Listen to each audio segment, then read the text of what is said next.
Tem coisas na vida que a gente guarda por tanto tempo que quando finalmente solta, parece que o peito vai explodir. Essa história ficou escondida dentro de mim por mais de 60 anos. Meu nome é Celina Augusta Pimentel. Tenho 83 anos e nasci em Botucatu, interior de São Paulo. Meus netos me chamam de Vó Celina. E hoje eu resolvi contar uma história que mudou completamente o rumo da minha vida. Uma história que nos anos 60 eu não tinha coragem nem de sussurrar para mim mesma. Antes de continuar, eu quero muito saber de onde vocês estão assistindo esse meu relato. Então, por favor, diga para mim, nos comentários. Aproveita e já se inscreva no canal e curta o vídeo. Isso me ajuda muito. Eu era uma mulher de 21 anos quando conheci o Tadeu. Ele trabalhava no banco da cidade. Era um homem muito respeitado, de família tradicional. Naquela época, uma moça de família como eu tinha poucas opções. Estudar para ser professora ou casar. Eu escolhi ser professora. Mas quando o Tadeu começou a me cortejar, meus pais ficaram tão felizes que eu não tive como recusar. Ele era 9 anos mais velho, tinha uma situação financeira estável e todo mundo dizia que eu tinha muita sorte. Casamos em 1960, uma cerimônia bonita na igreja matriz. Meu pai, que era dono de uma pequena venda de secos e molhados, gastou quase todas as economias no meu vestido e na festa. 3 meses depois, descobri que estava grávida do meu primeiro filho, o Murilo. Depois vieram a Lívia e o Dante. Tadeu era um bom marido, pelo menos do jeito que a gente entendia naquela época. Nunca me bateu, sempre colocou comida na mesa, pagava as contas em dia. Mas ele era distante, sabe? Sempre muito ocupado com o trabalho, com os amigos, com as viagens de negócio. Eu achava que era assim mesmo, que homem era naturalmente mais frio, mais reservado. Foi em 1963, quando o Dante ainda era bebê de colo, que tudo aconteceu.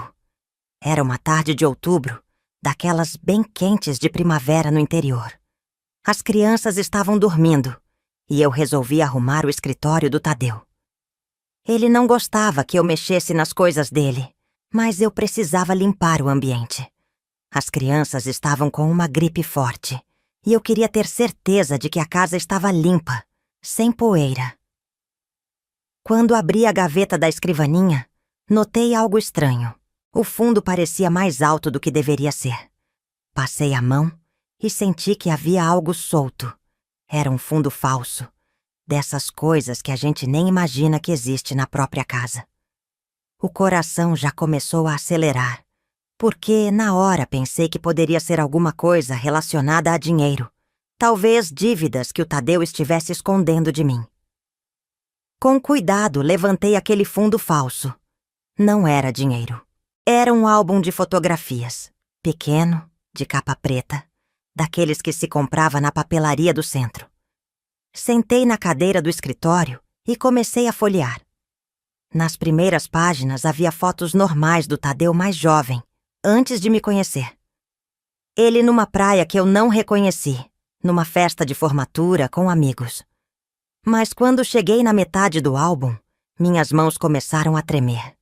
Lá estava o Tadeu, abraçado com o Orlando, o sócio dele no banco. Não era um abraço qualquer, era um abraço íntimo, daqueles que só se dá em quem se ama.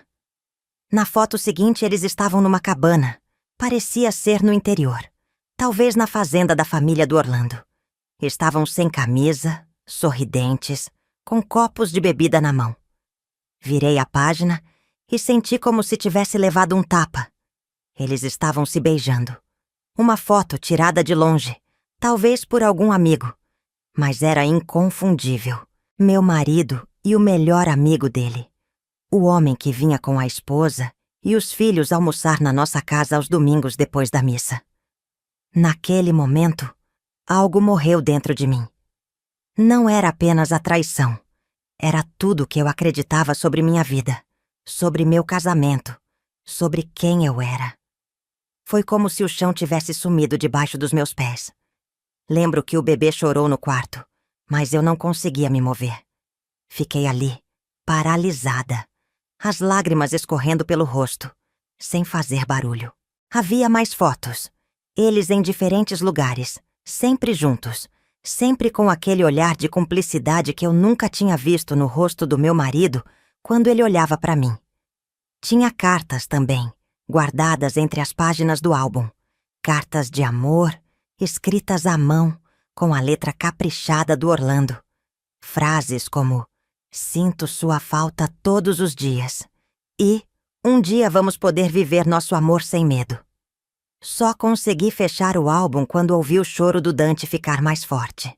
Guardei tudo exatamente como estava. Coloquei o fundo falso de volta. Senti que ia desmaiar, mas respirei fundo e fui atender meu filho. Troquei a fralda, dei de mamar, fiz tudo automaticamente, como se meu corpo estivesse funcionando sozinho, porque minha mente estava longe, tentando entender o que tinha acabado de descobrir. O Tadeu chegou em casa naquela noite como sempre. Beijou as crianças, me deu um beijo rápido na testa, perguntou sobre o jantar.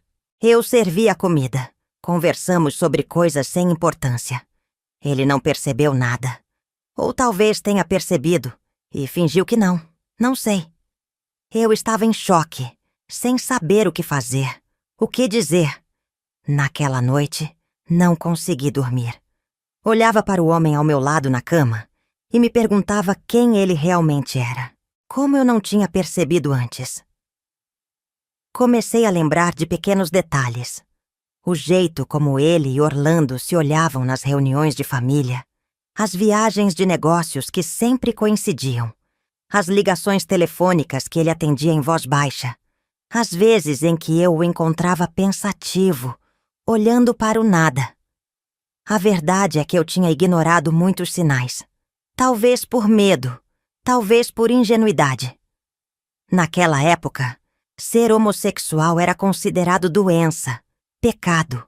Ninguém falava sobre isso. Era um tabu completo. Eu nem conhecia pessoas assim, pelo menos não que eu soubesse. Vivia numa bolha, numa cidade pequena, onde todo mundo conhecia todo mundo, e as aparências eram tudo. Passei a semana seguinte em uma espécie de transe. Fazia as coisas do dia a dia. Cuidava das crianças, limpava a casa, cozinhava. Mas minha cabeça estava em outro lugar. À noite, quando Tadeu chegava do trabalho, eu o observava com outros olhos, buscando nele sinais do homem das fotografias. Aquele que sorria verdadeiramente, que parecia feliz e livre. No domingo seguinte, como de costume, Orlando veio almoçar em casa com a esposa, Clarice, e os 2 filhos. Eu servi o frango assado, o arroz, a salada, sorri, conversei, fiz perguntas sobre a escola das crianças. Por fora, era a mesma Celina de sempre, a esposa perfeita, a anfitriã gentil. Por dentro, eu estava gritando. Cada vez que Orlando e Tadeu trocavam olhares, cada risada, cada piadinha interna, era como uma facada no meu coração.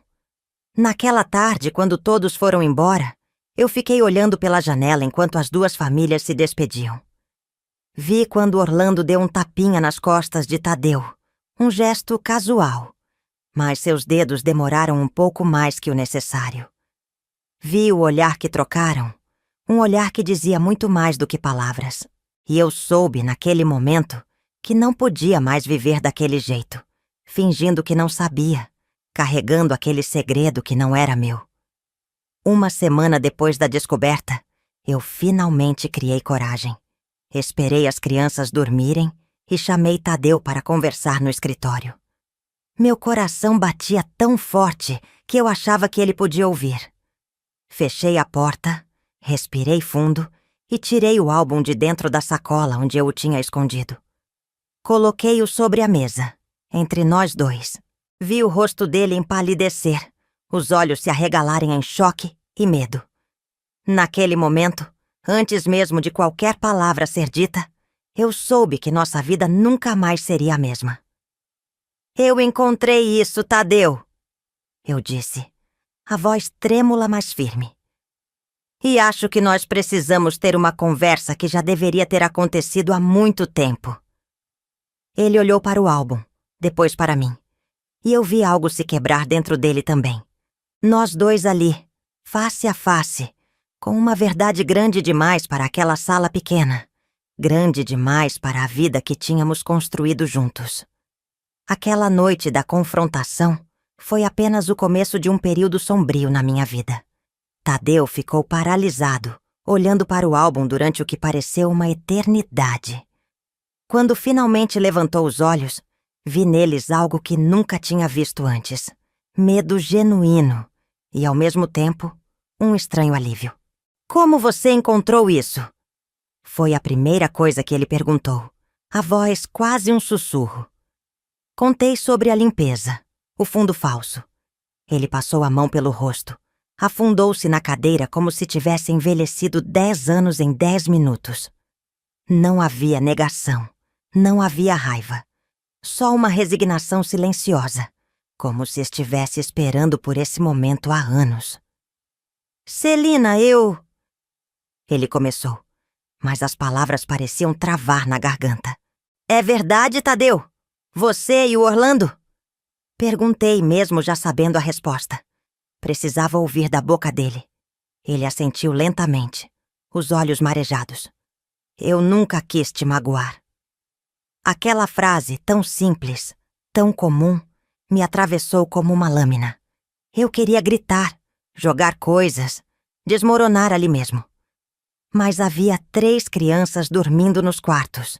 Havia uma vida inteira construída em torno de uma mentira. Havia um mundo lá fora que não aceitaria o que estava acontecendo dentro daquelas paredes. Por que casou comigo? Perguntei, a voz embargada. Porque era o que se esperava. Ele respondeu após um momento. Meu pai, a sociedade, a igreja, todo mundo esperava que eu me casasse, tivesse filhos. E eu te admirava, Celina. Achei que poderia aprender a te amar do jeito certo. Aprender a amar. Como se amor fosse uma lição de matemática que se pudesse dominar com prática. Naquele momento, entendi que havia diferentes tipos de prisão. Tadeu estava em uma prisão feita de expectativas e eu, sem saber, tinha sido colocada em outra. Conversamos até o amanhecer. Pela primeira vez em nosso casamento, realmente conversamos. Sem máscaras, sem fingimentos. Ele me contou sobre como conheceu Orlando na faculdade, como tentaram lutar contra o que sentiam, como decidiram se casar com mulheres para manter as aparências, como a culpa os consumia por dentro. Ao final daquela noite, estávamos exaustos, vazios, mas paradoxalmente mais próximos do que jamais havíamos estado. Não como marido e mulher, mas como 2 pessoas carregando o peso de segredos grandes demais. O que vamos fazer agora? Perguntei quando os primeiros raios de sol começaram a entrar pela janela. Tadeu olhou longamente para o álbum, depois para mim. O que você quer fazer? A resposta fácil seria exigir o divórcio, fazer um escândalo, expor tudo. Mas divórcio em 1963, numa cidade do interior como Botucatu? Uma mulher divorciada com 3 filhos pequenos? Isso significaria ostracismo social, dificuldades financeiras, preconceito contra as crianças. Sem contar o que aconteceria com Tadeu e Orlando se a verdade viesse à tona. Poderiam perder tudo: empregos, respeito, talvez até a liberdade. Preciso de tempo, respondi finalmente. Começou então o período mais estranho da minha vida. Continuamos vivendo sob o mesmo teto, mantendo as aparências. Tadeu dormia no quarto de hóspedes, com a desculpa de que estava com insônia e não queria me incomodar. Para o mundo exterior, éramos o mesmo casal de sempre. Para nós, tudo havia mudado. Observei cada detalhe da interação entre Tadeu e Orlando com novos olhos. Os almoços de domingo tornaram-se exercícios de autocontrole. Eu servia a comida, sorria para Clarice, Brincava com as crianças, enquanto meu coração sangrava silenciosamente. Clarice sabia? Era também uma prisioneira de aparências como eu? Ou vivia em completa ignorância, acreditando ter um casamento real? Houve momentos em que quis contar a ela, momentos em que o segredo pesava tanto que eu achava que não conseguiria respirar. Mas que direito eu tinha de destruir a vida dela também? E se ela realmente não soubesse, como eu poderia ser a mensageira de uma verdade tão dolorosa? Uma tarde, quando Tadeu estava no banco, encontrei coragem para revirar o resto do escritório. Descobri mais cartas, algumas recentes. Numa delas, datada de apenas 3 meses atrás, Orlando falava sobre fugir, sobre começar uma vida nova em São Paulo ou Rio de Janeiro, onde poderiam se perder na multidão. Ele escrevia: "Não podemos viver assim para sempre, Tadeu. Esta farsa está me matando aos poucos." Minha angústia ganhou um novo elemento: o medo. E se Tadeu decidisse aceitar a proposta de Orlando? E se um dia eu acordasse e descobrisse que ele havia partido, me deixando sozinha com 3 crianças para criar? A ideia me aterrorizava, não apenas pela vergonha social que enfrentaria, mas porque, apesar de tudo, eu ainda dependia dele financeiramente. Comecei a me preparar para o pior. Voltei a dar aulas particulares de piano, algo que tinha abandonado depois do nascimento das crianças. Economizei cada centavo que podia, escondendo dinheiro dentro de um antigo álbum de partituras. Matriculei-me num curso de datilografia no período noturno, enquanto Tadeu ficava com as crianças.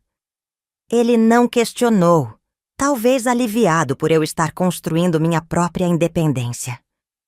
O silêncio entre nós era pesado, carregado de palavras não ditas, de perguntas sem resposta. À noite, sozinha em nossa cama de casal, eu chorava silenciosamente, mordendo o travesseiro para que os soluços não acordassem as crianças. Sentia-me traída, enganada, usada. Mas também sentia uma estranha compaixão por Tadeu, preso numa vida que não escolheu realmente, amando alguém que não podia ter abertamente. Minha mãe percebeu que algo estava errado. Durante uma visita, enquanto as crianças brincavam no quintal, ela me encontrou chorando na cozinha. "O que está acontecendo, filha?" perguntou preocupada. Por um momento considerei contar tudo. Minha mãe sempre foi uma mulher forte, prática, mas ela também era profundamente religiosa, criada em uma época ainda mais rígida que a minha. Como ela reagiria ao saber que seu genro perfeito amava outro homem? Que seu casamento era uma farsa? "É só cansaço, mãe", respondi, enxugando as lágrimas. 3 crianças pequenas, a casa, as aulas. Às vezes fica difícil. Ela apertou minha mão, seus olhos cheios de uma sabedoria silenciosa. "Se precisar conversar, estou aqui, sobre qualquer coisa." Naquele momento quase fraquejei. Mas o segredo não era apenas meu para compartilhar. Envolvia outras vidas, outras famílias. Então apenas assenti, engoli o choro e voltei a servir o café. Os meses seguintes foram um estranho limbo. Eu vivia entre a raiva e a aceitação, entre o desespero e uma calma forçada. Observava meu casamento desmoronar em câmera lenta, enquanto ao mesmo tempo construía uma fortaleza em torno dos meus filhos para protegê-los. Murilo, com seus 3 anos, começou a perguntar por que o pai não dormia mais no mesmo quarto que a mãe. Lívia, ainda pequena, sentia a tensão no ar e tornou-se mais quieta, mais retraída. Apenas Dante, bebê demais para entender, continuava alegre e despreocupado. Comecei a fumar escondida, um hábito que nunca tive antes. Nos fundos do quintal, depois que todos dormiam, acendia um cigarro e deixava a fumaça levar um pouco do peso que carregava.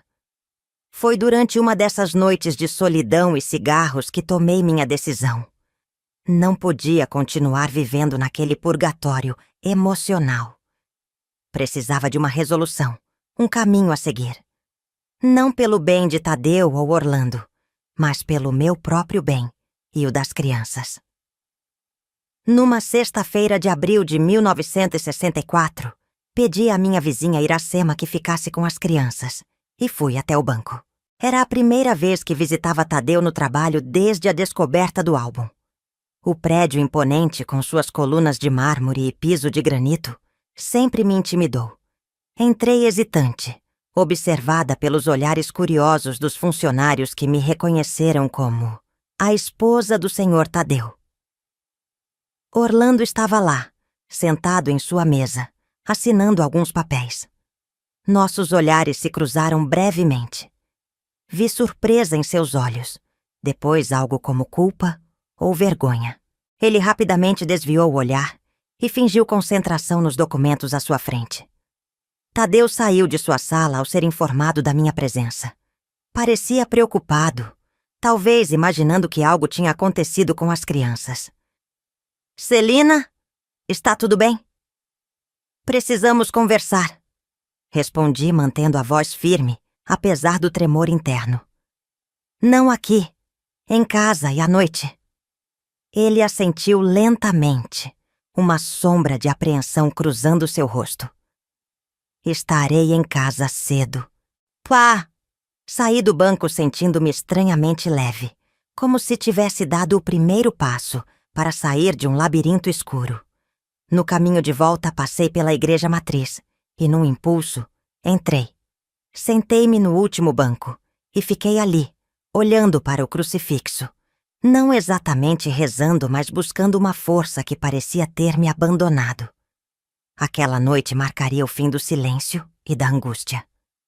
Para melhor ou pior, eu precisava confrontar não apenas Tadeu, mas a realidade da minha situação. O medo ainda estava lá, a dor também. Mas agora havia algo mais forte. A determinação de uma mulher que decidiu retomar o controle da própria vida. Enquanto esperava por Tadeu na varanda de nossa casa, observando o sol se pôr atrás das serras que circundavam Botucatu, fiz uma promessa a mim mesma. Qualquer que fosse o caminho escolhido dali em diante, não seria mais ditado pelo medo ou pelas convenções sociais. Seria determinado pelo que eu, Celina Augusta Pimentel, julgasse melhor para mim e para meus filhos. O futuro era incerto, assustador até. Mas pela primeira vez em meses, senti que estava respirando de verdade, não apenas sobrevivendo. O carro de Tadeu apareceu na curva da rua e eu endireitei os ombros, preparando-me para a confrontação que mudaria o curso das nossas vidas para sempre. O rangido do portão anunciou a chegada de Tadeu. As crianças já estavam dormindo, a casa mergulhada num silêncio expectante. Eu havia preparado café forte. Precisaríamos dele para a conversa que teríamos. Sentada na sala de visitas, com as mãos inquietas alisando repetidamente o tecido da saia, aguardei seu passo hesitante pela varanda. Quando entrou, Tadeu parecia carregar o peso do mundo. Afrouxou a gravata como quem se prepara para um interrogatório. Seus olhos percorreram a sala, notando os detalhes. As fotografias de família sobre o aparador, o bordado inacabado no meu cesto de costura, o pequeno altar com a imagem de Nossa Senhora. Detalhes de uma vida construída sobre fundações que agora tremiam. As crianças já dormiram? Perguntou, colocando a maleta de couro sobre a mesa. Sim, há mais de 1 hora, respondi, indicando a poltrona à minha frente. Sente-se, Tadeu. Precisamos decidir o que faremos com nossa vida. Ele obedeceu, sentando-se com a postura rígida de quem se prepara para receber uma sentença. Por alguns momentos ficamos ali, 2 estranhos que compartilhavam um teto, 3 filhos e um segredo destruidor. Eu não posso mais viver assim. Comecei, mantendo a voz baixa, mas firme. Essa mentira está me consumindo. Está nos consumindo. O que você quer que eu faça, Celina? Quero a verdade. Toda ela. Não mais meias confissões. Não mais segredos. Tadeu respirou fundo, as mãos trêmulas acendendo um cigarro. Ofereceu-me um, que aceitei, mais um hábito novo nessa estranha fase da minha vida. Orlando e eu nos conhecemos na Faculdade de Economia no Rio de Janeiro. Começou ele, a voz pouco mais que um sussurro. No início, éramos apenas amigos. Estudávamos juntos, saíamos com o mesmo grupo. Mas algo aconteceu durante uma viagem a Petrópolis, no último ano. Estávamos hospedados na casa de campo de um colega. Tadeu relatou como aquele sentimento proibido floresceu, como lutaram contra ele, como tentaram seguir os caminhos que a sociedade esperava deles. Casaram-se com moças de família, abriram o banco juntos em Botucatu, mantiveram suas vidas paralelas, uma à luz do dia, outra nas sombras. As viagens de negócio? Perguntei, embora já soubesse a resposta. Algumas eram reais, admitiu, olhando para o chão. Outras eram nossos únicos momentos de liberdade. Cada palavra era como um pequeno corte, mas eu precisava sangrar aquela ferida até o fim para começar a curar. E Clarice, ela sabe? Tadeu balançou a cabeça negativamente. Não tenho certeza. Às vezes acho que ela suspeita, mas prefere não confirmar. Seria devastador demais. Como foi para mim? Retruquei, sem conseguir conter a amargura. Sinto muito, Celina. Nunca quis te ferir. Você sempre foi boa demais para mim, para as crianças. Boa demais para ser enganada por anos. Completei. Li as cartas, Tadeu. Orlando quer que vocês fujam. Comecem uma vida nova em outro lugar. Ele empalideceu. Você leu todas as cartas? O suficiente para entender que isso não é apenas um caso. Vocês se amam de verdade. Um silêncio pesado se instalou entre nós. Lá fora, o vento balançava as folhas da mangueira no quintal, criando sombras dançantes nas paredes da sala. O que você vai fazer? Perguntou finalmente, a voz embargada. Era a pergunta que eu mesma vinha fazendo por meses. O que uma mulher na minha situação poderia fazer em 1964? O Brasil estava vivendo o início de um regime militar. A sociedade era mais conservadora do que nunca. A religião ditava a moral nas pequenas cidades. Divórcio não era uma opção legal. A lei só viria mais de uma década depois. Separação significaria escândalo, dedos apontados, fofocas impiedosas, crianças estigmatizadas. Tenho duas escolhas, respondi, surpreendendo a mim mesma com a clareza de pensamento. Posso expor tudo, criar um escândalo, destruir sua reputação e a de Orlando. Isso acabaria com o banco de vocês. Arruinaria 4 famílias e marcaria nossos filhos para sempre. Tadeu baixou a cabeça, como que aceitando o golpe que viria. Ou posso aceitar que nosso casamento é uma farsa, mas manter as aparências pelo bem das crianças, pelo menos por enquanto. Ele levantou os olhos, surpreso. Você consideraria isso? Não por você, Tadeu. Por mim e pelos nossos filhos. Expliquei meus termos então, com uma frieza que nem eu sabia que possuía. Continuaríamos casados no papel e perante a sociedade. Ele manteria suas obrigações financeiras, seria um pai presente para as crianças. Em troca, eu teria liberdade para construir minha própria vida, retomar meus estudos, dar minhas aulas. E quanto a nós? Questionou hesitante. Não existe mais nós, Tadeu. Não da forma como um casamento deveria ser. Você terá seu quarto, eu terei o meu. O que você faz com Orlando quando não está em casa não é mais da minha conta, desde que seja discreto e não exponha nossas crianças a fofocas ou escândalos. Era um arranjo moderno demais para aquela época, quase impensável. Mas eu já não era mais a jovem ingênua que achava que o amor era como nos filmes. O mundo real era feito de compromissos difíceis, de escolhas imperfeitas. Por quanto tempo? Perguntou ele, tão baixo que mal pude escutar. Até que as crianças estejam crescidas o suficiente para entender, ou até que a sociedade mude o suficiente para aceitar o que vier primeiro. Discutimos os detalhes práticos desse estranho acordo. Como explicaríamos para as crianças, para nossas famílias, para os amigos? Decidimos que Tadeu alegaria problemas de insônia para justificar o quarto separado. Para o resto, continuaríamos a mesma família de sempre. Festas de aniversário, missas aos domingos, passeios no parque. E se um dia você conhecer alguém? Perguntou Tadeu de repente. Alguém que possa te dar o que eu não posso? A pergunta me pegou de surpresa.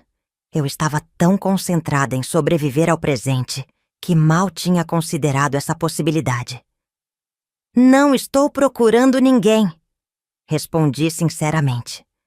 Mas se um dia acontecer, conversaremos novamente.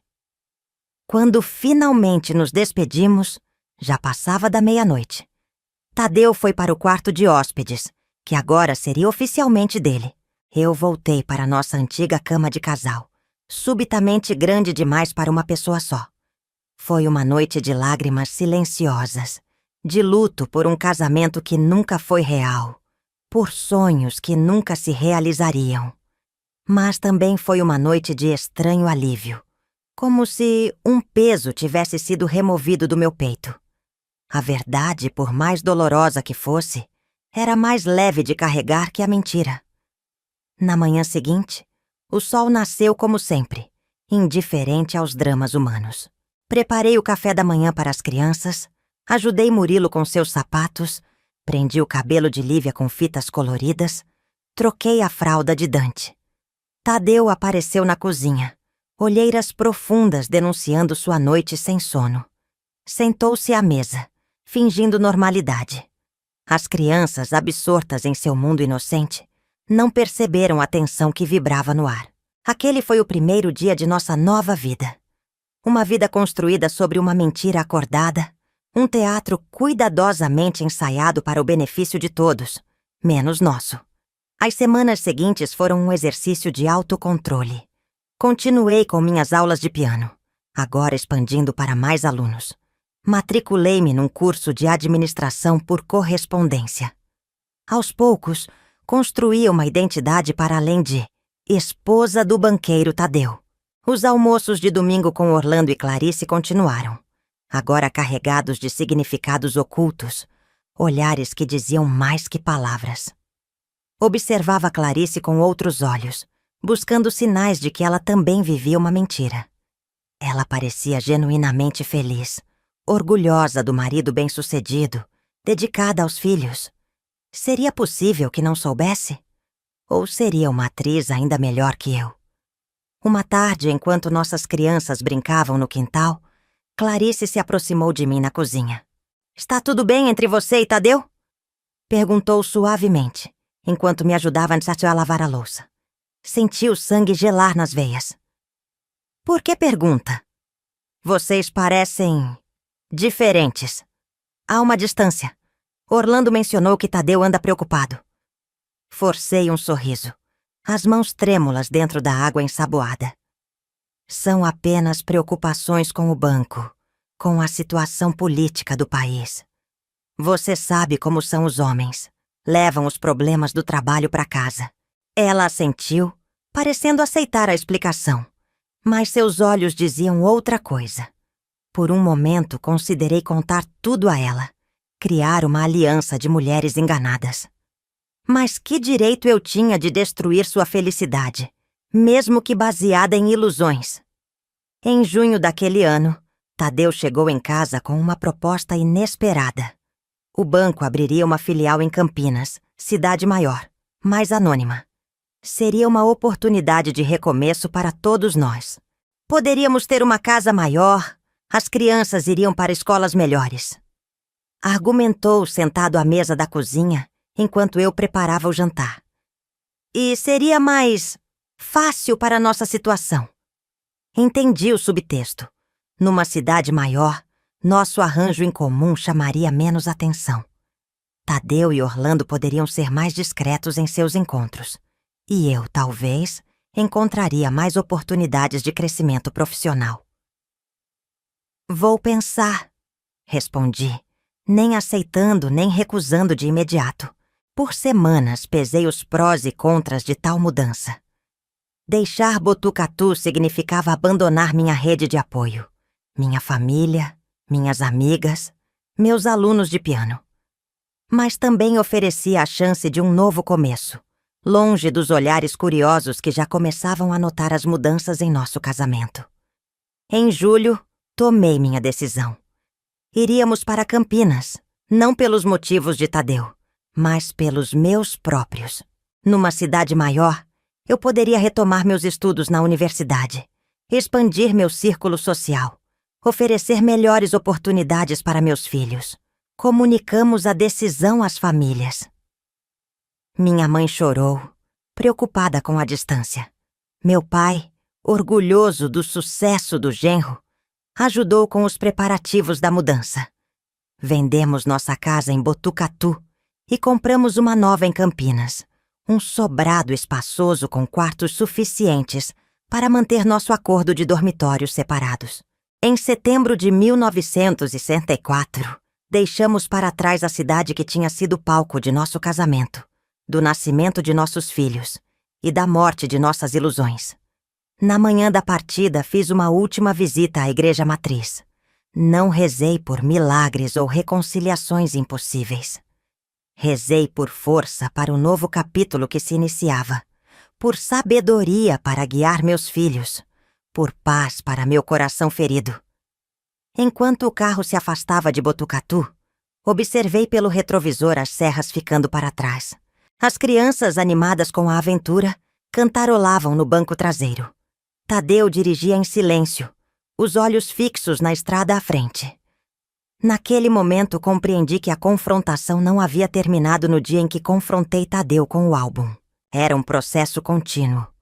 Confrontar a sociedade e suas expectativas, confrontar meus próprios medos e limitações, confrontar cada novo dia com a determinação de uma mulher que escolheu viver em seus próprios termos, mesmo quando esses termos não eram ideais.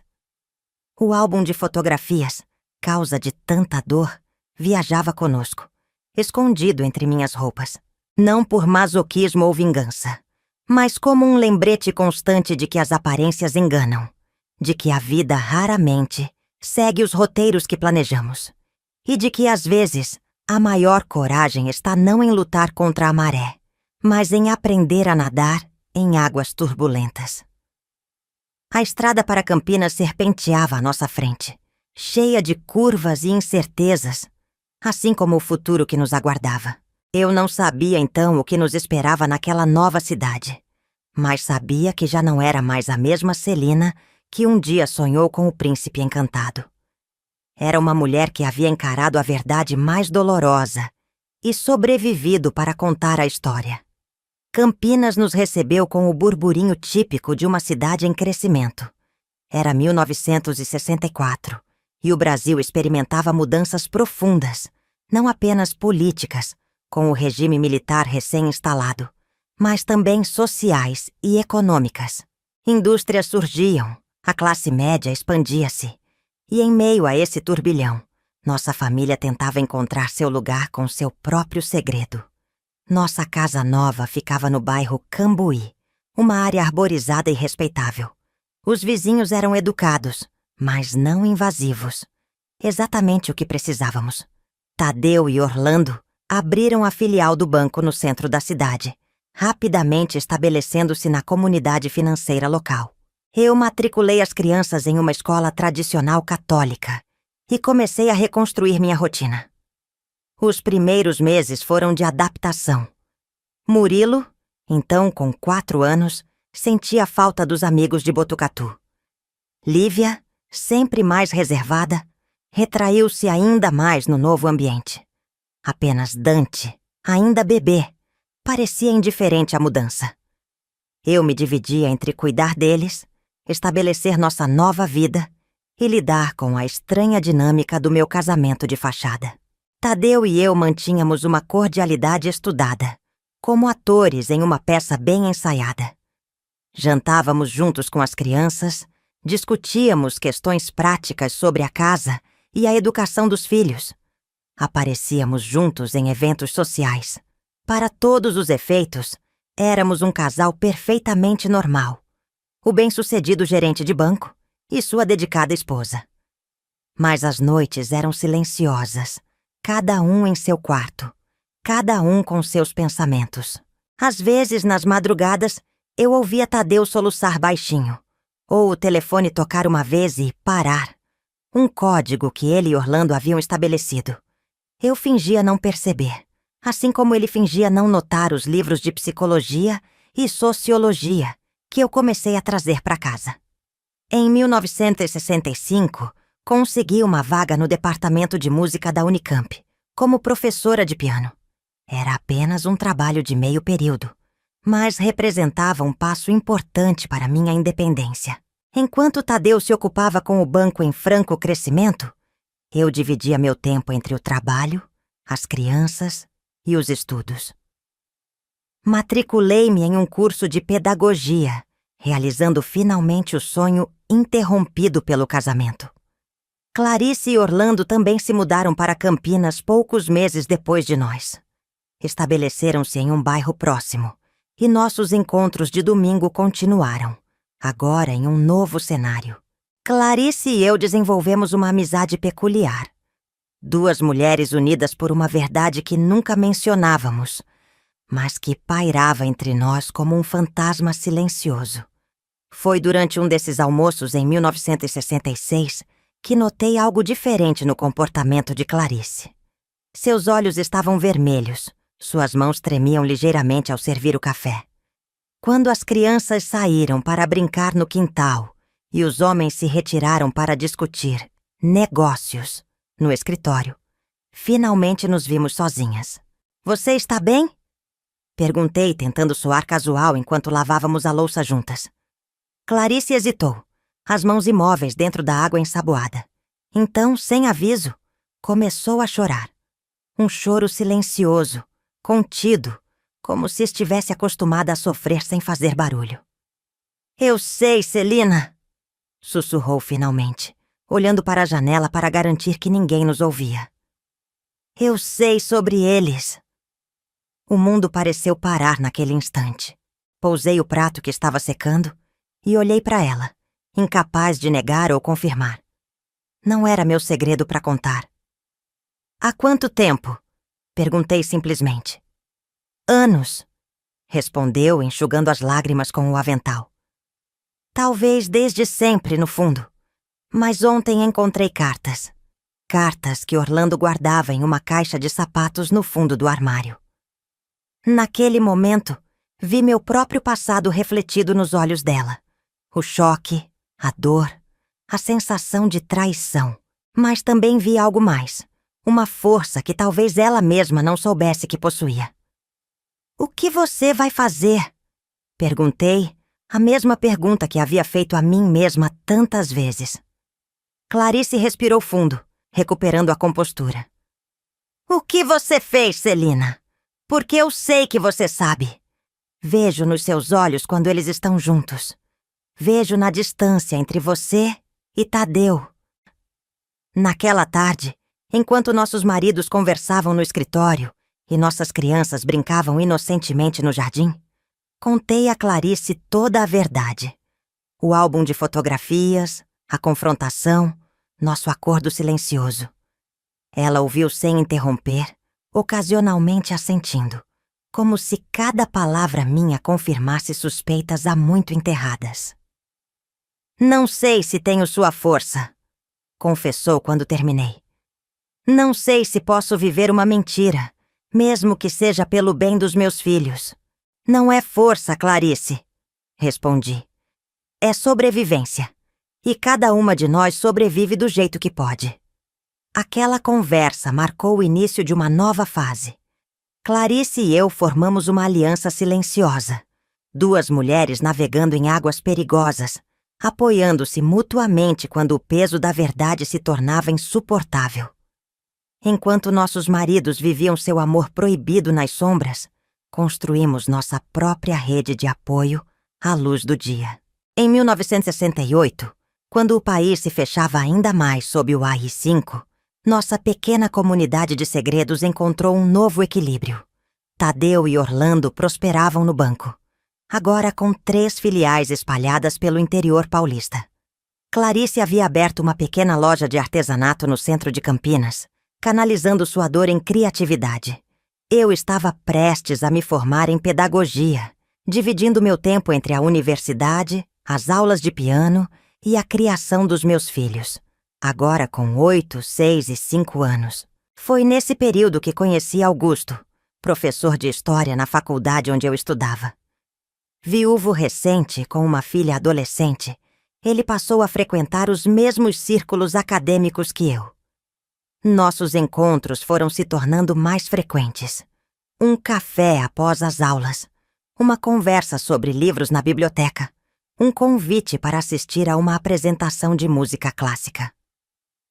Quando percebi que estava desenvolvendo sentimentos por ele, entrei em pânico. Meu acordo com Tadeu não previa essa possibilidade. Ou pelo menos, eu nunca tinha imaginado que pudesse me apaixonar novamente. Como eu poderia iniciar um relacionamento sendo uma mulher casada? Como explicaria a situação a Augusto? Numa noite de julho, reuni coragem para conversar com Tadeu. As crianças já dormiam, a casa estava silenciosa. Encontrei-o no escritório, como sempre, analisando papéis do banco.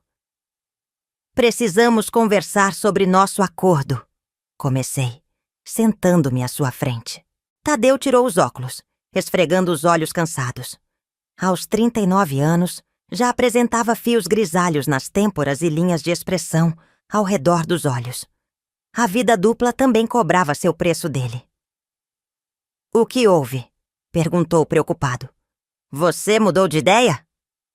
"Não exatamente", respondi, escolhendo as palavras com cuidado. "Mas as circunstâncias mudaram. Eu conheci alguém."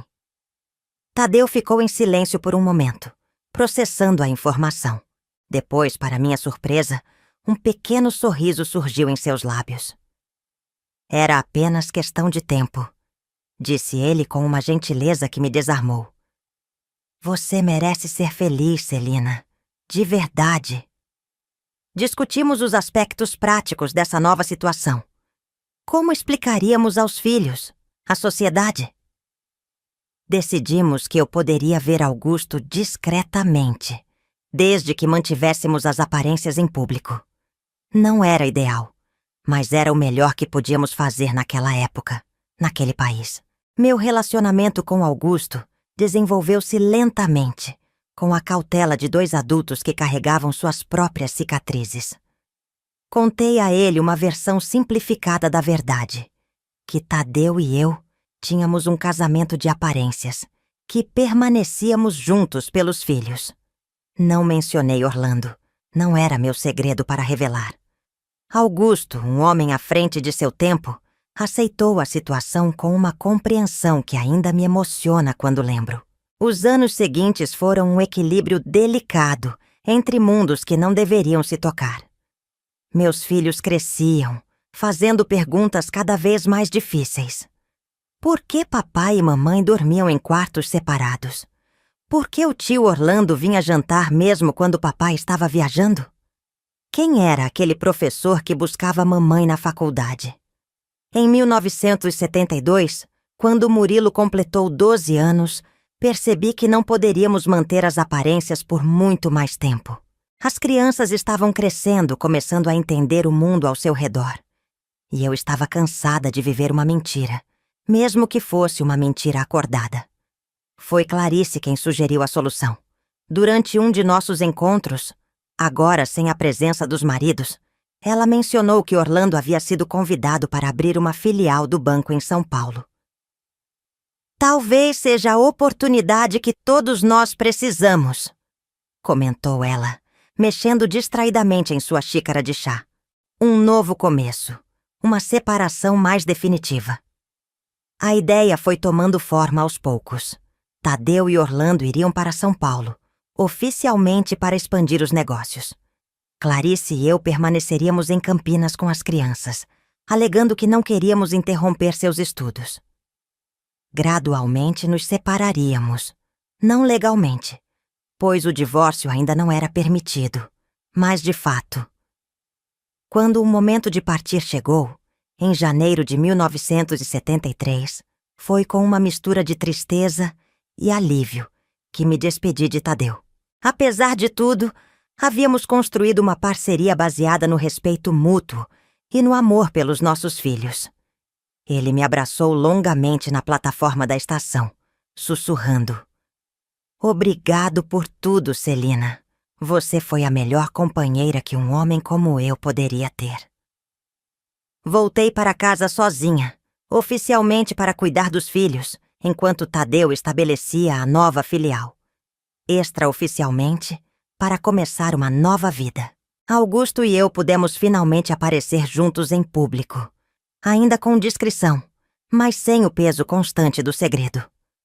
Os anos seguintes trouxeram mudanças que nenhum de nós poderia prever.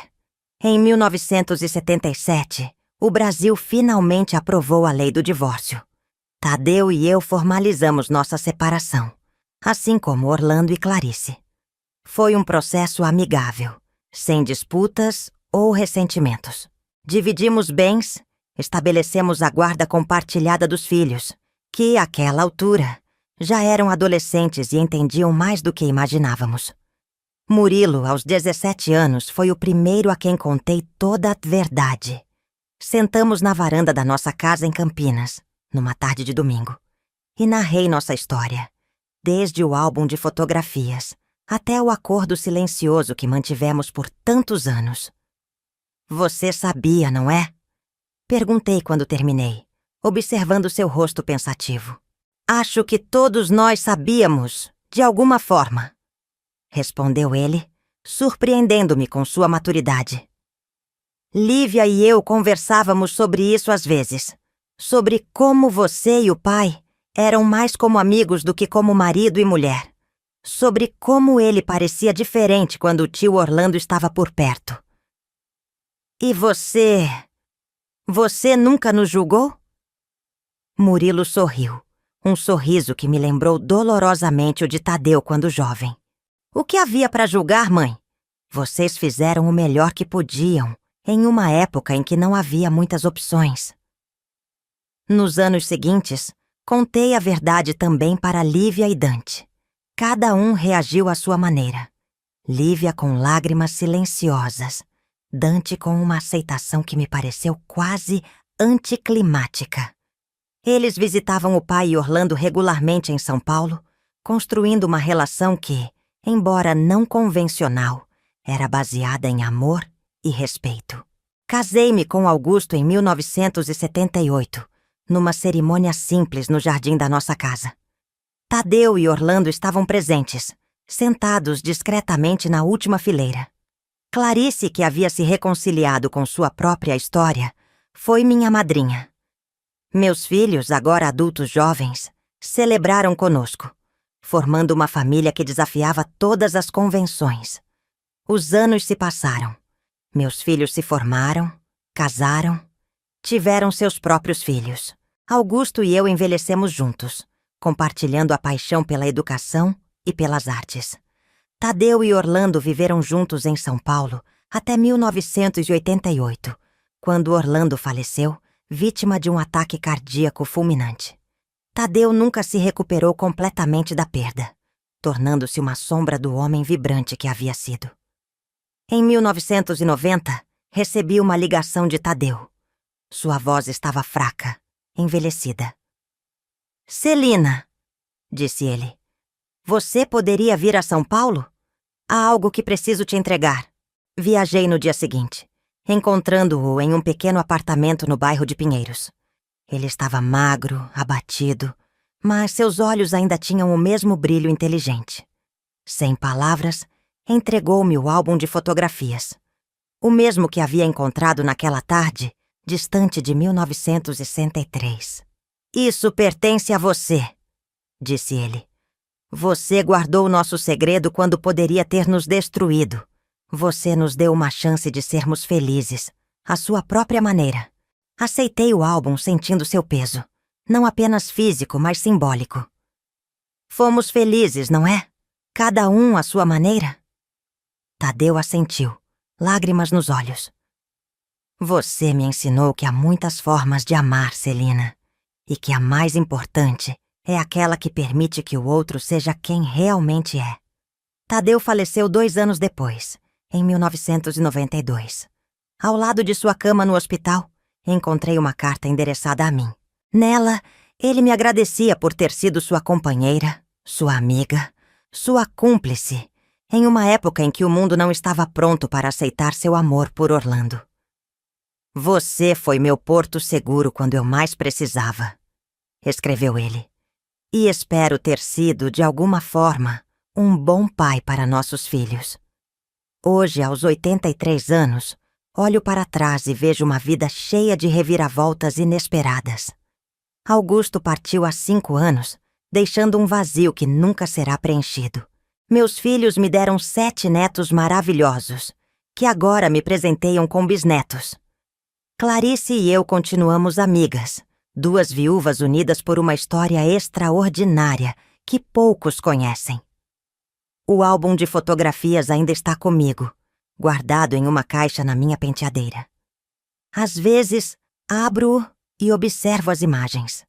2 jovens apaixonados em uma época que não permitia seu amor. Não sinto mais raiva ou ressentimento, apenas uma profunda compreensão de que todos nós, de alguma forma, somos prisioneiros e libertadores de nossas próprias histórias. Quando meus netos me perguntam sobre o avô Tadeu, conto a eles que foi um homem bom, que amou seus filhos, que fez o melhor que pôde em um mundo que não o compreendia. Um dia, quando forem mais velhos, talvez lhes conte toda a história. Ou talvez deixe que o álbum fale por si mesmo, quando eu não estiver mais aqui. O que aprendi após todas essas décadas é que a vida raramente segue o caminho que planejamos. Ela é feita de escolhas difíceis, de segredos guardados e revelados, de dores transformadas em força. Aprendi que o perdão, de nós mesmos e dos outros, é o caminho mais difícil e mais necessário. E, acima de tudo, aprendi que há muitas formas de amar. Que família não é apenas aquela que nasce do sangue ou do papel, mas a que construímos com compreensão, respeito e aceitação. O álbum escondido que um dia despedaçou meu coração acabou por abrir caminho para uma vida que nunca imaginei possível. Uma vida imperfeita, complexa, mas autenticamente minha. Se você gostou da minha história, se inscreva no canal, ativa o sininho e curta o vídeo. Isso ajuda muito. Até mais, queridas e queridos.